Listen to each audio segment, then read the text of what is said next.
Kad es biju skolnieks ar Rīgas kinostudijā, sāku savu kino karjeru. Maz skatos. Un to turpināju studiju gados. Tomēr normāli, ja stipendija bija 40 eiro, ja tu nebija Divnieku karalis, tad 3 eiro dienā, es atvainojos, rubļi. Nē, tad bija rubļi. Jā, 3 rubļi dienā, un maz skatos, baigā peļņa. Labāk nekā lekcijās sēdēt. Jo tad studenti mācījās tikai pirms sesijas.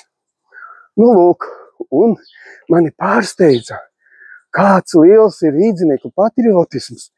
Filmēt es maz skatos.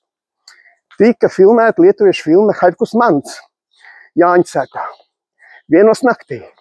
Un iedomājieties, mēs visi saģērbi kā bruņinieki, un tur bija pat mātes ar zīdaiņiem filmējās. Man būtu žēl savu zīdaini tur īpaši filmēties. Bet, nu, tas ir tāds kinopatriotisms. Un es arī tu patriots, nāc uz pašvaldības vēlēšanām un balso par progresīviem sarakstā 8, numurs 32 pieliec plusiņu, tas ir par mani, vai mīnus, labāk plusiņu. Un viss būs labi.